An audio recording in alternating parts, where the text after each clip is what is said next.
Thanks for downloading a 3CR podcast. 3CR is an independent community radio station based in Melbourne, Australia. We need your financial support to keep going.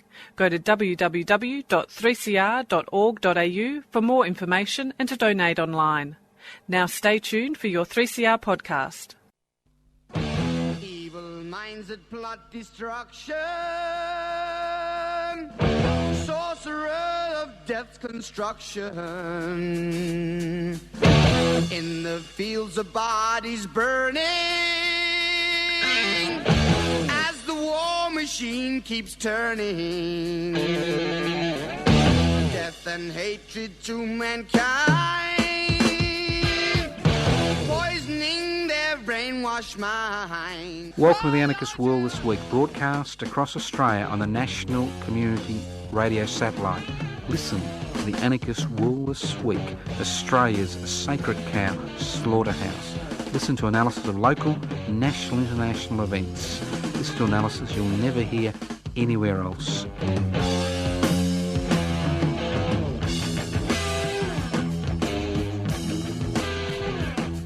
Welcome to the Anarchist World This Week, broadcast across Australia via the Community Radio Network. My name is Joseph Toscano. I'm hosting today's program. I'm devastated. Devastated. I remember in 1982 sitting in a little hostel in Brindisi watching Eurovision. And I've watched Eurovision before it became popular. But this year I won't. I'll be boycotting Eurovision. I'll be boycotting SBS on the day because obviously the 2019 Eurovision is coming from Israel. Now, I'm quite happy to watch Eurovision if things dramatically change in Israel. And just in case you don't realise this, that in the month that Israel won Eurovision, more than 130 people were shot and killed by Israeli snipers at the Gaza fence. Could you imagine what other part of the world of 100 people had been killed by snipers from a government? You can imagine the hullabaloo. So, I'm making a sacrifice. I'm boycotting Eurovision. And more importantly, you should be writing to SBS or emailing them and telling them that you won't be turning on. It doesn't matter how brilliant their guest presenters are.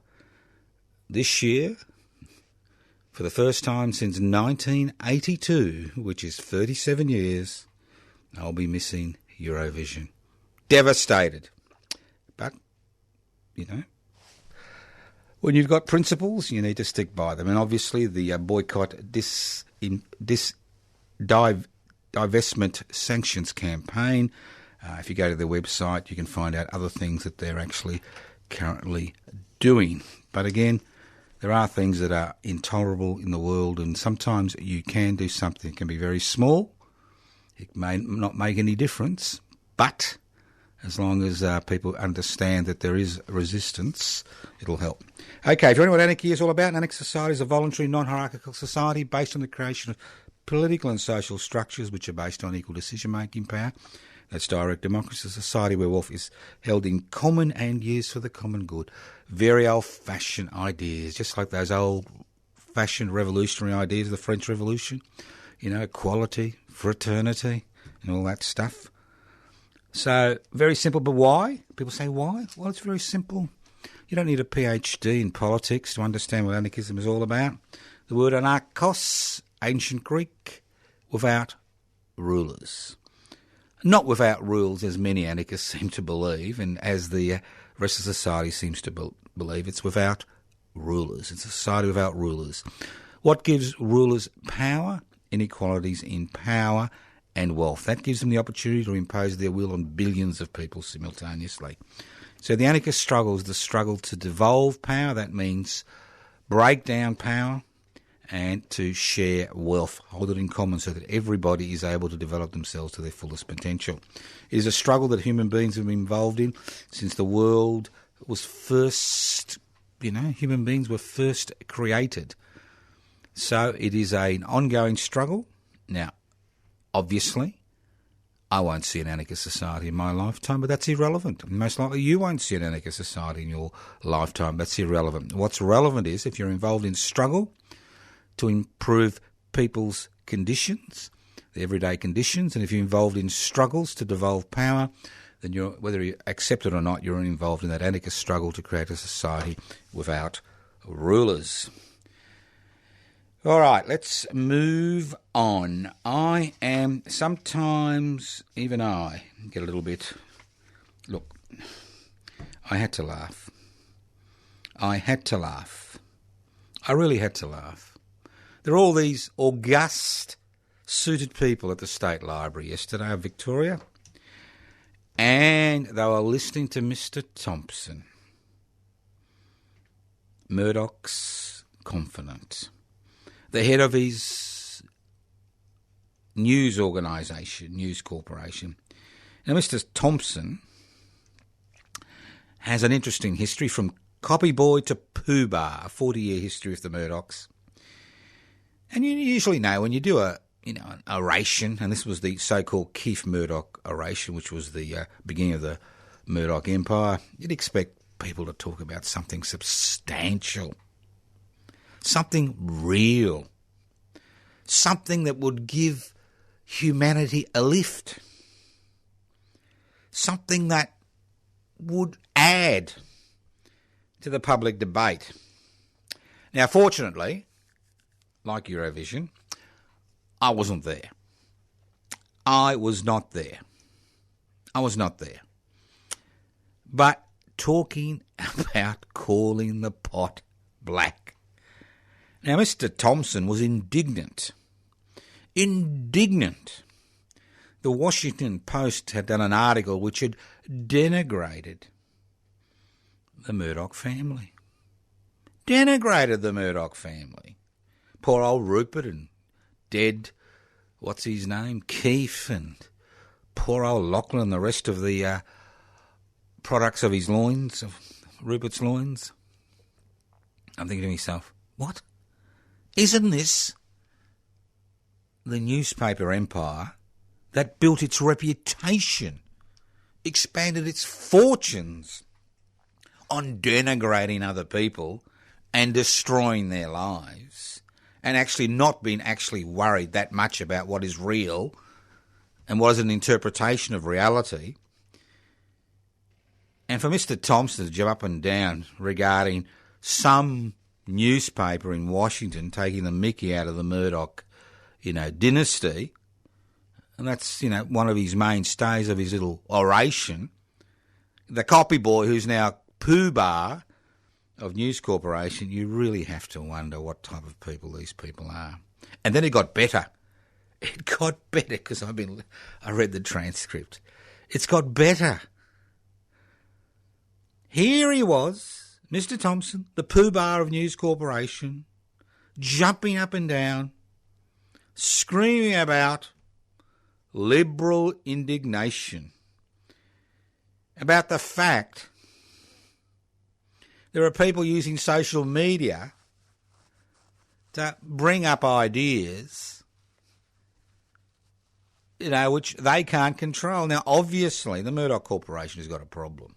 They never really believed that the net was going to be as successful as it was. And they were right behind the eight ball when it came to changing their business model to incorporate the net. Now, obviously, they're hemorrhaging money at a rate of knots. The Australia's only national newspaper, has never made $1 profit in its life. Never made $1 profit for the Murdochs in its life. But in terms of political influence, well, it is the most influential paper, and people think the legacy media is dead. The legacy media isn't dead. If you listen to radio, watch TV, go on the net, it's what the legacy media raises that morning, which is the news of the day and the conversation of the day. So here we have Mr. Thompson, Poobah of News Corporation, from copyboy to News Poobah, started his life, I think, with the Sun or the Herald here in good old Melbourne town 40 years ago, jumping up and down, moral indignation. If there is one group of legacy papers, and television stations that uses moral indignation as their battering ram. It is the Murdoch Corporation. So it looks like they've been outmanoeuvred on both fronts in terms of destroying people's lives and in terms of moral indignation.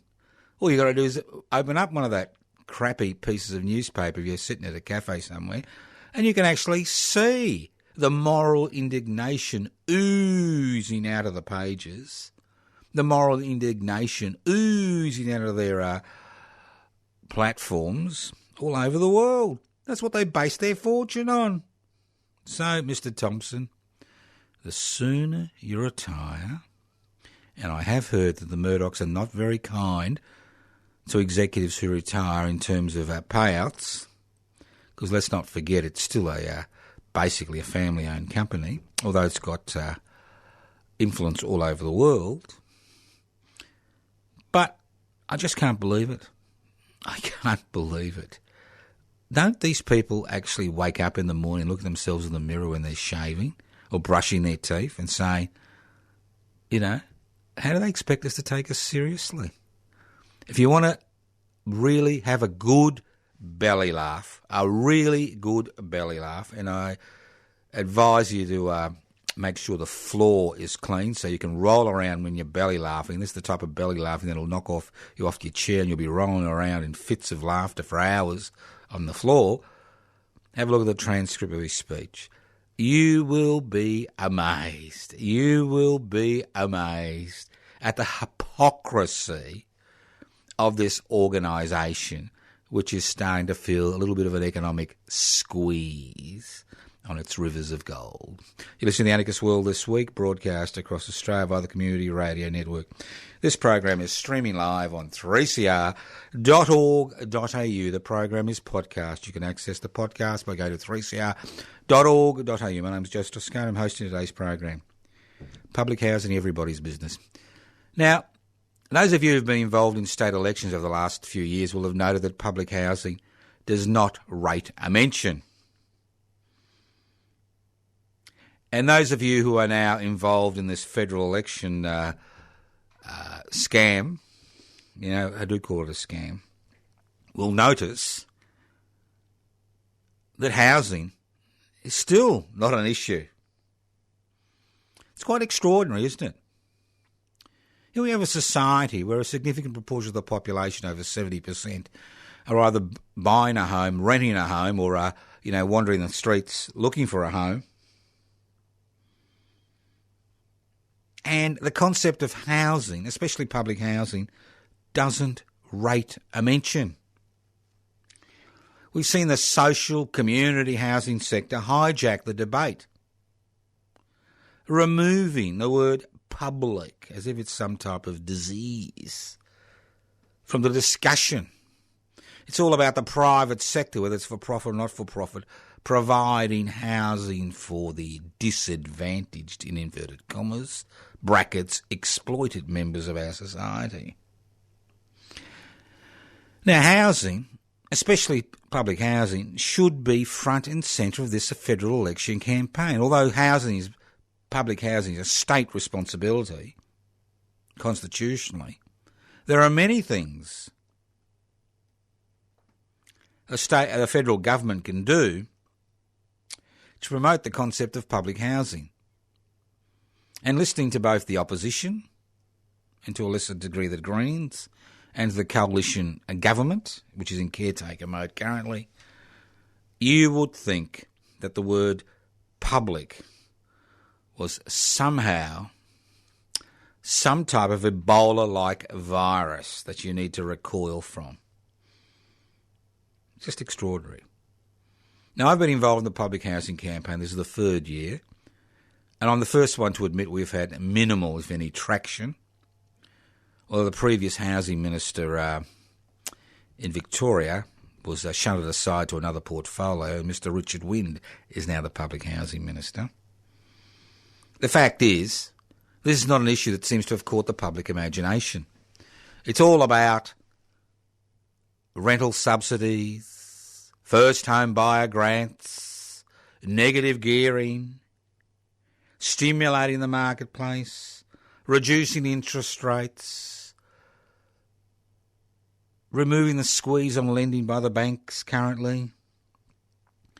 But we never hear the concept of public housing. And where there is public housing left in this country, all we see, especially in New South Wales and Victoria, is governments doing the best they can to destroy what's left of the public housing sector and hand it over to the community and social housing sector, which essentially are private organisations, irrespective of their, mission statements. They are privately owned organisations whose major responsibilities to that organisation. The thing about public housing, it is free of people making judgment. It's about need. It should be about need. It's about providing safe, secure housing. And those of us, you who think that, the campaign we've been running really hasn't gained traction, you're quite right. And the campaign is very simple. Across this country, if we use stamp duty revenue on property sales, and significant, it's about $7 billion in Victoria. That's the state I'm familiar with. This is where I come from, or where I live. If we used stamp duty revenue, quarantined it for public housing, you could house 20% of Australians in public housing within a decade. And you don't need this huge expansion of mega blocks of housing. You can actually spot purchase around the community, especially in regional Australia, outer suburbs and some inner suburban areas. So it's a matter of political will. It's not a matter that we can't do it. It's a matter of political will. We as a community have decided to treat housing as a speculative commodity that is used not to provide secure, stable accommodation for people so their children grow up in a safe, secure, stable environment, but as a speculative way to make money. And when figures come out that 10 to 15% of all housing is just locked up and left empty, you realise that this explosion we've had in real estate values, over 500% increase in the last 25 years, for the same property, is basically speculation on steroids. So, if you are interested in the federal election campaign, if you see one of these aspiring politicians in your electorate, raise the issue of public housing and watch them squirm. They'll talk about social housing, community housing, affordable housing. They'll ignore your question. Ask them about what responsibility does the state have to the people it controls. What responsibility does the state have to its citizens and the permanent residents of this country? Why is the word public such a verboten word? I could use a 4-letter word, which I'm not. But the word public somehow seems to have taken on an odium that it has never deserved. We talk about public service, people go, public space, public housing, public infrastructure. Maybe. Think about it. In an era of privatisation, globalisation, deregulation and corporatisation, the major sector of the economy that has been taken the hit has been the public sector. And we find ourselves in this situation today. So, as far as I'm concerned, go to our Facebook page, Public Housing Everybody's Business. Have a look at what we're doing. Take up the campaign. Take it up in your part of Australia. See how you go with it. Because having safe, secure, stable accommodation for all people on this continent should be one of the primary goals of every level of government, local, state and federal. Listen to the Anarchist World this week, broadcast across Australia on the Community Radio Network. My name is Joseph Toscano. I'm hosting today's program. Now, if somehow the current election campaign hasn't really kind of excited you, although there does seem to be some differentiation these days between the Labor Party and the Liberal National Party, there does seem to be some differentiation in this campaign. Now, this is the first election since 1988 that I'm actually not actively involved in as a candidate, and I've always run as an independent candidate. And the reason is I'm very slow when it comes to learning. After 37 years, I've realised that the odds against independents being elected to Parliament are basically insurmountable in the majority of cases. Insurmountable. So for the last 3 years, I've been actively involved as the Secretary of Public Interest before Corporate Interest in a campaign to set up a new political party. Oh, not a new political party, I hear you say. Well, unfortunately, in a representative democracy, where the great majority of people think parliamentary elections are the be-all and end-all of being a citizen, they equate parliamentary elections with democracy, we need to have a bit of skin in the game to be in the game. It's a little bit trying to win Tats Lotto without actually buying a ticket. So as I said, these independent campaigns over the years have been interesting. Some have gained traction, some have fallen flat in their faces. I'm the first one to admit it. And you've got to remember that an election campaign is an expensive undertaking. Just a nomination fee for the Senate is $2,000, $1,000 for the House of Reps, and the list goes on and on. So there is a lot of activity. There's a lot of financial input for minimal gain.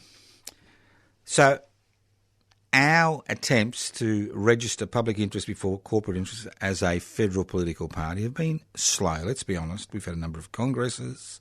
We've got over 400 members in the electoral roll. But we actually need 550 on the electoral roll before we can actually apply for legislation. It's that simple.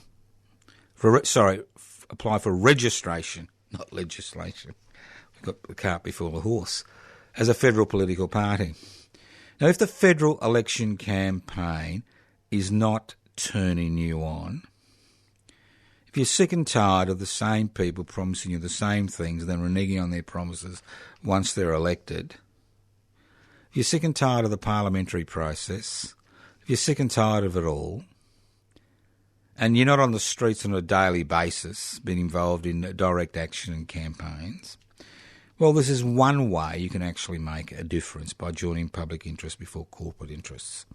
Very simple. We'd like to register this political party before the end of 2019 because the beauty of having a registered political party gives you some advantages. One, it allows you to nominate for any seat in the country. And this is very useful, especially in by-elections where people's views are concentrated on a particular issue. It means you don't have to go through the rigmarole of finding 100 people on the electoral roll for the Senate and 50 in the electorate you're standing in the House of Reps in order to nominate. You just turn up at the electoral office and say, "Hello, yes, I'm a member of a registered political party, public interest before corporate interest. We'd like to stand 15 candidates in 15 different seats." And then you can actually run a coordinated campaign about putting the interests of the many, the public, before the interests of the few unaccountable corporations whose major responsibilities to their major shareholders. So, if you think I'm begging you to join, not really. At the end of the day, we get the political system and social milieu we live in we deserve. And if we decide to step back and just let it all happen, well, nothing will ever change. You know that. It's a bit like watching a river meander. You get a flood for the course of the river to change occasionally, a massive flood. And public interest before corporate interest could be a massive flood, not just in terms of electoral politics, but in terms of direct action, because obviously public interest before corporate interest is involved in a number of direct action campaigns. If you go to our website, www.pibci.net, you can see what we're involved in. Happy to conduct a public meeting in your area of the world. You organise it. One of us will turn up. One of the executive will turn up to speak at the public meeting. You want to join? It's very simple. You can either leave a message on 0439 395 489 and we'll send you out an application form. Don't want to speak to me, and I can understand why you wouldn't. You can always email for an application form at info@pibci.net, or you can actually download it directly from the website pibci.net. And don't forget, I've got a Twitter stream, Pibci_AU, and a YouTube channel. Public interest before corporate interests.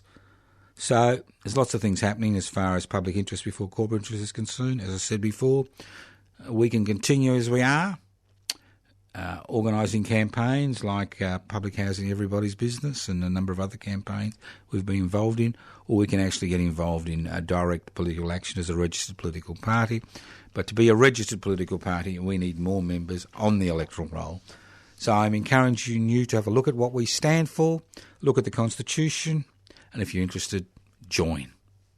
As I said before, change doesn't come from casting a ballot every 3 to 4 years. It comes from being actively involved at all levels of political discourse, whether it's extra-parliamentary, through campaigns, whether it's parliamentary, through elections. We need to utilise every platform available to us to promote the idea of putting the interests of the many, the public, before the interests of the few. This is the Anarchist World This Week, broadcast across Australia via the Community Radio Network. This program is streaming live on 3cr.org.au. That's 3cr.org.au.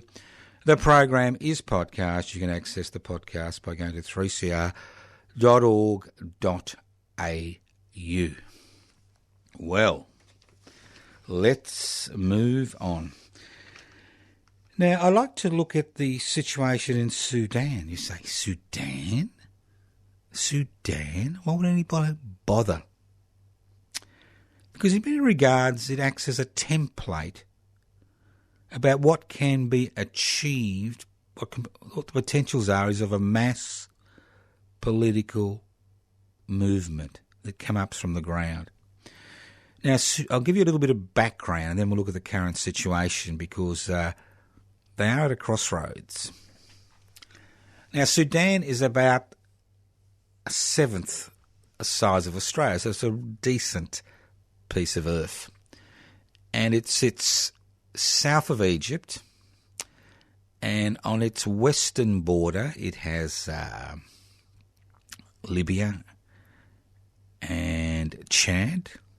On its southern border is southern Sudan, which achieved independence after a 50-year war of independence from Sudan in 2011. And on its eastern border,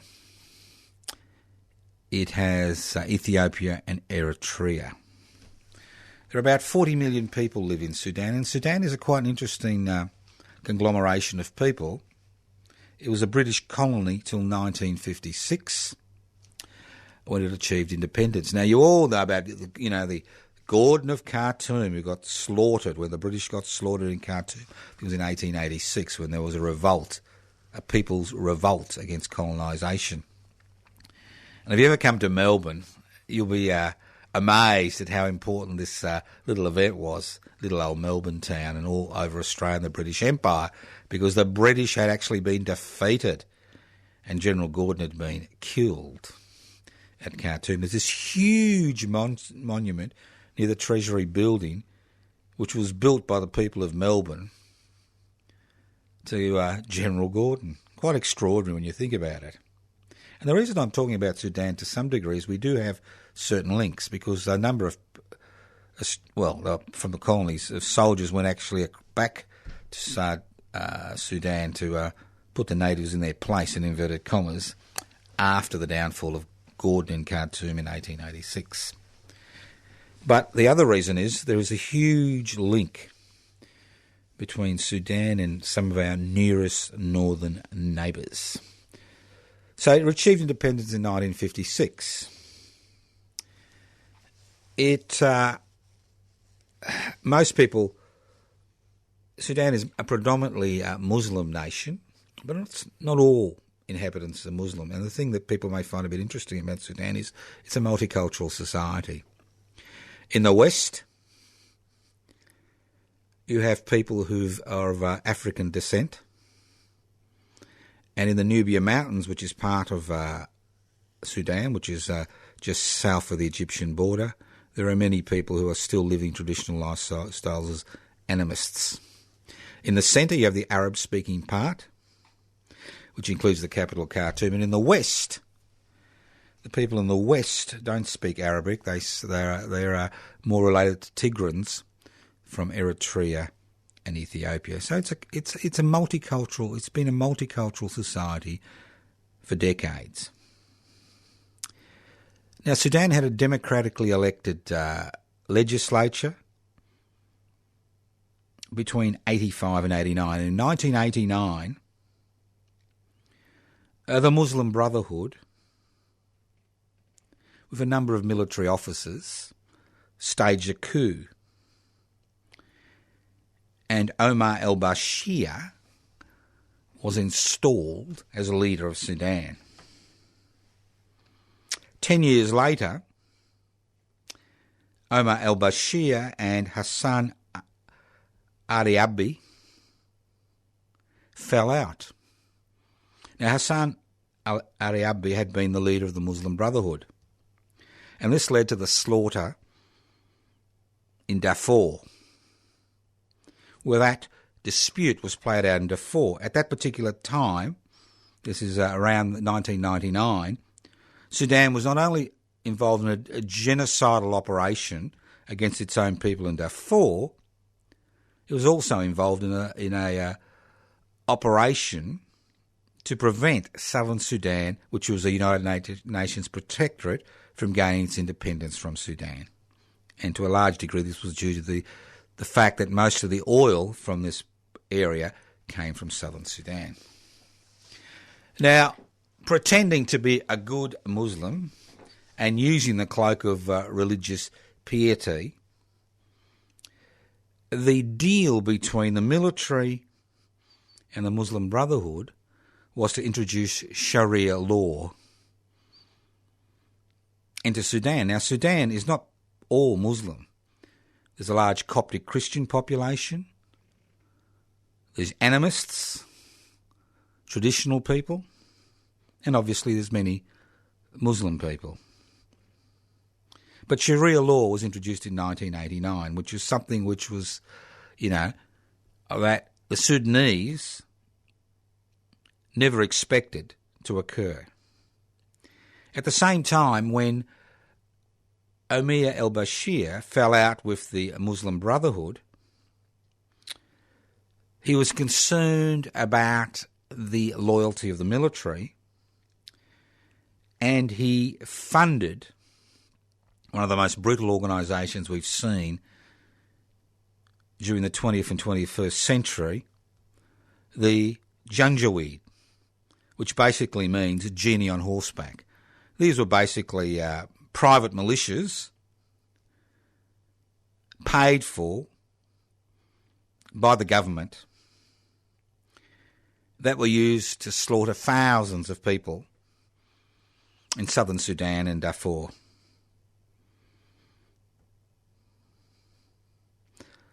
So what's this got to do with us, to Australia? Well, Mr. Omar, the dictator, al-Bashir, has been using the last 30 years of his reign, a brutal reign in this area, to actually enrich himself and his family. And although he's got bank accounts in London and Switzerland, most of the money has been transferred to Malaysia. That's right, our northern neighbour Malaysia. Billions of dollars of privatised assets have been transferred to Malaysia. And when you see the previous Prime Minister, getting a $1 billion donation from Saudi Arabia, you begin to understand the links. And again, the cloak of religion has been used to actually enrich themselves, these people. Now, late last year, after 30 years of military dictatorship, a disastrous civil war in Darfur and southern Sudan, with the country facing economic ruin because of the amount of resources that had been removed from the country, the people had enough. And small demonstrations across the country became larger and larger and larger. And despite over 100 people being shot dead, what we saw is this revolution from the ground up, a revolution which had no real leaders, grow and grow and grow and grow to such an extent the military became concerned about the loyalty of their junior troops. Because you've got to remember that you can give all the orders you like, but if you haven't got people to carry out those orders, there's problems. So these demonstrations has grown as the government hasn't felt it had the power to order its junior soldiers and junior officers to shoot their own people. Now, at the same time, the din for al-Bashir's resignation grew so extensive that in order to save their skin, the dictator for 30 years, al-Bashir, stepped down. He wasn't removed, he stepped down, trying to maintain control of the situation. Now, what's happened is, interestingly, the Janjaweed has become the pin-up boy of the European Union. In an attempt to stop migration to Europe, the European Union and a number of European governments, including France and Holland and Britain, have been funding the same militia which was responsible for the Darfur atrocities over nearly 20 years ago, to stop people coming to Europe from that part of the world. And when Omar al-Bashir was overthrown, was forced to resign on the 12th of April, we had a little bit of dancing going around where the military thought they'd won the situation, but people refused, especially young people, refused to be cowed and continue to demonstrate across the country, town after town, city after city. This is a general revolution from the ground up. A cry for change. A demand for change. The military government, fearing their own junior officers and military who they couldn't really trust to turn their guns on the Sudanese people, have replaced Omar al-Bashir with a man called Abdel Fattah Burhan,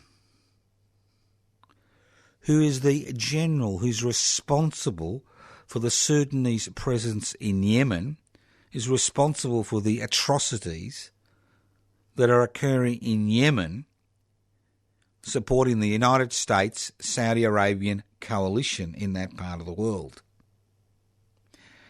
He is now the titular head of the military council, which is currently trying to run Sudan, despite protests by hundreds of thousands, if not millions of Sudanese.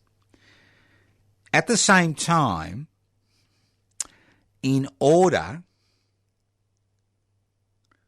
to enforce discipline, the Janjaweed, which are the killers in Darfur, the leader of the Janjaweed,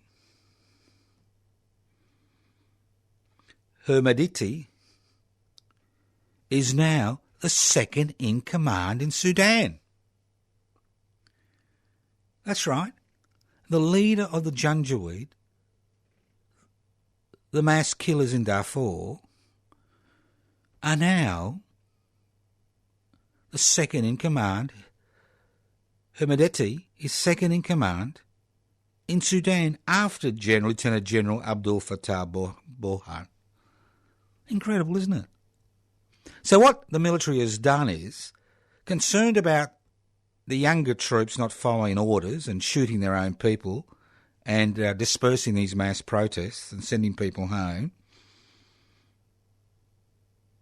they have formed this unholy alliance with the Janjaweed, this private militia, which again is supported by the European Union and the Sudanese military, to form what's called a rapid response force, whose job it'll be, if they can get enough momentum, to violently disperse the protests that are occurring in Sudan. So currently we're in a state of flux. The Sudanese protesters are refusing to move until the military council calls elections for a civilian government. At the same time, the same people who were responsible for the atrocities in Darfur and southern Sudan in the last 30 years continue to maintain power with the assistance of one of the most brutal organisations that this planet has seen in the 21st century, the Janjaweed, whose leader, Her Medeti, is now the deputy head of the country after the military dictator. What's interesting is the fact that European governments have been willing to hold discussions with Her Medeti. The Dutch, the English, the French, and that some type of deal is being worked out to ensure the Sudanese continue their military presence in Yemen. So it is a difficult situation for the local Sudanese people, especially young people who are the backbone of this protest, who want a different type of life, who no longer want to live under Sharia law, who no want to live in a dictatorship, who want to be masters and mistresses of their own destiny. Because if this revolt succeeds in Sudan, there are many other dictators in this part of the world, in the Middle East and this part of Africa, who are beginning to tremble because of popular discontent. Look at Algeria. Now, the Arab Spring may have failed, but we now have a new spring. A new chapter in the spirit of revolt, in a spirit that people believe they have the capacity and the right to determine their own lives without the need of dictators and people dictating how they should live, what they should believe in, they should wear. Listen to The Anarchist World this week, broadcast across Australia via the Community Radio Network. This program is streaming live on 3cr.org.au.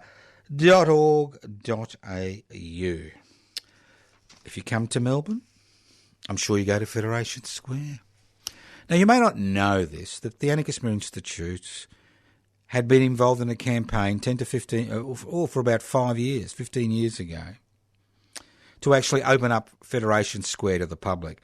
Now, although taxpayers' money, $1 billion, was used to create Federation Square has never been an open public space. It has been managed by a private corporation who's on behalf of the state government of Victoria. Liberal National, Liberal Party, Labor Party, and they're concerned. And we had to, over the years, we had to, had standoffs with police and private security guards who tried to refuse us the right to assemble in Federation Square, because they wanted Federation Square to be a nice little place for private enterprise, not a huge space for public protest, a space for public gatherings. And they're concerned recently that people aren't going to Federation Square. They can't be bothered. It's windswept.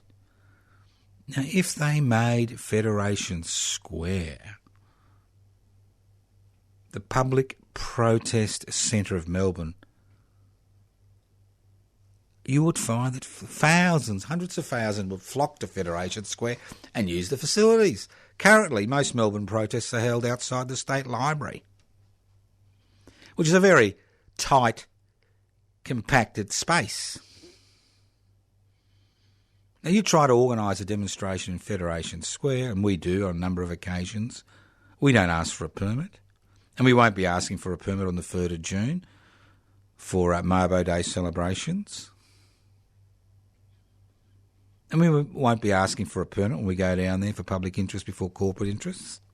But the fact is, if Federation Square the government wants it to be a successful area, and all the shopkeepers are crying out they're all going bankrupt, well, open it up to the people. Open it up to the people. Don't make it some privatised space. This is Anarchist World This Week, broadcast across Australia via the Community Radio Network. Now, this weekend is the Indonesian elections. Over 193 million people have the right to vote in the Indonesian archipelago. There'll be one group that won't be voting, and that's the West Papuans. They have made a decision to boycott the Indonesian elections. And the reason they're boycotting the Indonesian elections is very simple. Refugees are streaming down from the highlands and the forests as the Indonesian military continues to crack down on West Papuan independence activists who've been active for over 60 years. Now, the West Papuan independence movement is one of the most ignored, marginalised independence movement on the face of the planet. So in an attempt to put West Papua on the UN decolonisation list, the United Nations decolonisation list, the West Papuan office here in Melbourne is trying to raise 1.8 million signatures to be presented to the Australian government to get them to vote for the inclusion of West Papua on the UN decolonisation list. And if you want to get involved in that campaign, go to www.decolonize.westpapua.com. And if you want to be a member of the West Papuan Rent Collective, give me a ring, 0439 395 489, or email me at anarchistage@yahoo.com. The Rent Collective is a very simple concept. It's about ordinary Australians, people like you and me, paying the rent for the West Papuans to run their own independence struggle the way they see fit in an office in the city. And the office here, in its 5th year of existence, as a direct result of the Rent Collective, which I'm convener of, has now been running a very successful campaign, and it's quite possible that in August, September, the West Papua will be put on the UN decolonisation list. But as far as the Indonesian election is concerned, West Papuans have, as a whole, decided to boycott the elections because there's nothing in it for them. As far as the rest of the Indonesian people is concerned, well, it's not much of a choice, is it? You've got an old Suharto general, Suharto's former son-in-law, pitting horns with the current incumbent, Joko, whatever he is now, Joko. So, keep your eye on it. It's important because there has been a big push in Indonesia, courtesy of Saudi Arabian money and Sudanese money to a significant degree, as well as in Malaysia, to go down the path of Muslim fundamentalism. They've been quite successful in this part of the world, so it's something to keep your eye on to see who actually wins that election. It's in our corner of the universe, and it's important that we take a bit. Now, I can see you all getting excited about the Easter Anzac Day 10-day break. That's right. And I can see you all racing out to cafes and restaurants and living the good life and, sitting back in your chair and saying, isn't life wonderful? Well, it may be wonderful for people like you and me, who may avail ourselves of this opportunity to spend a few days away from the daily grind of work. But think of all those hospitality workers in Australia. Because in 2017, the Fair Work Commission, you like that Fair Work Commission, courtesy of the Liberal National Party, remember Turnbull was Prime Minister in those days, decided its wisdom to remove penalty rates, decrease penalty rates initially and eventually remove penalty rates for all hospitality workers. Now let's not forget that over 50% of hospitality workers are underpaid in the first place. Many of them are cash paid. Many of them have no protections. They're quite casual as far as their contract is concerned.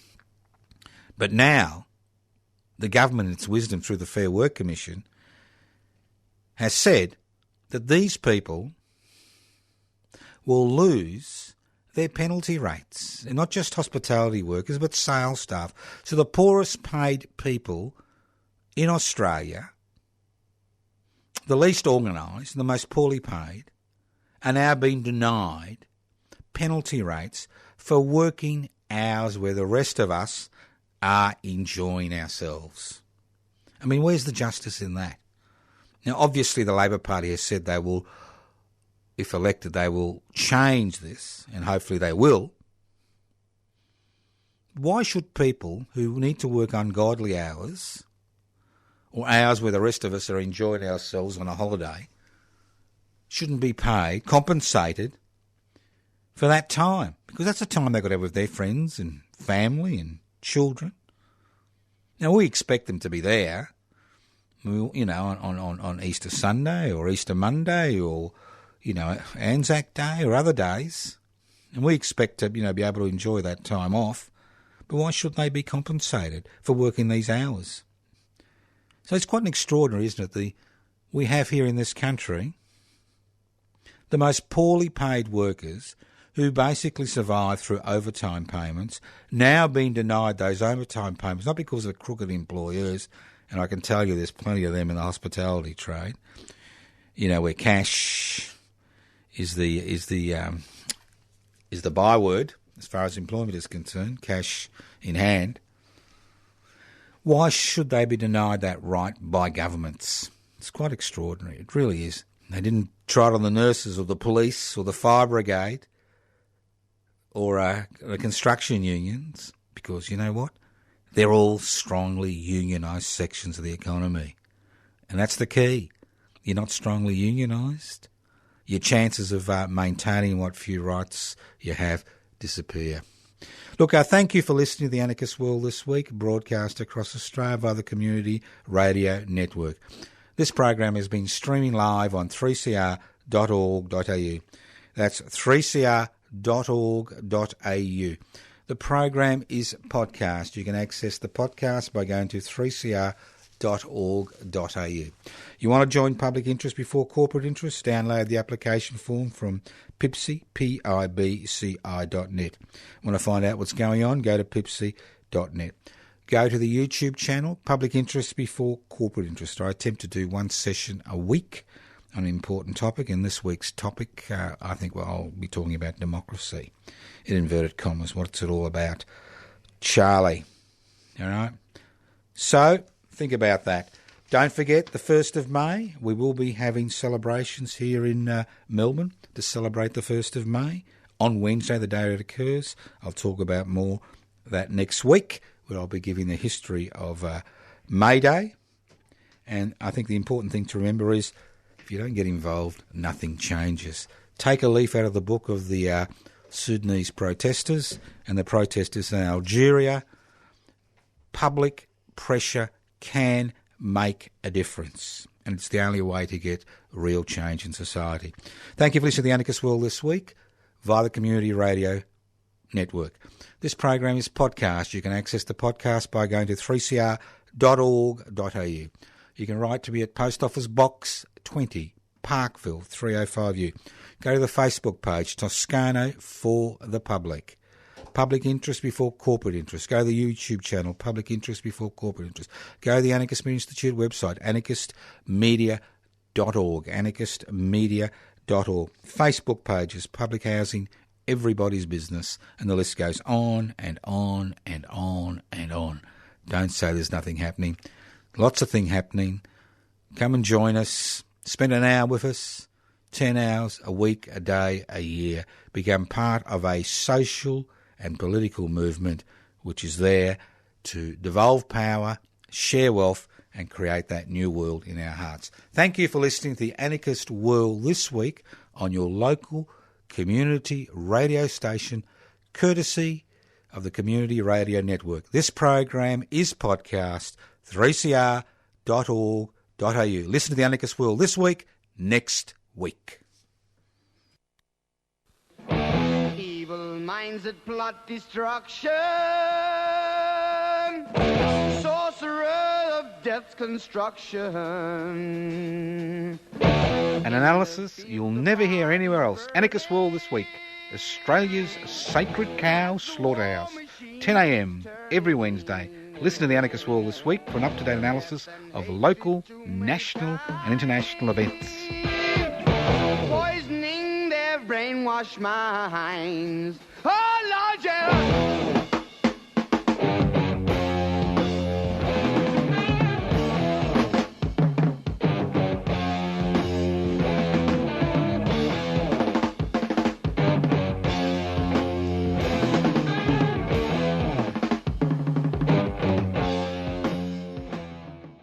You've been listening to a 3CR podcast produced in the studios of independent community radio station 3CR in Melbourne, Australia.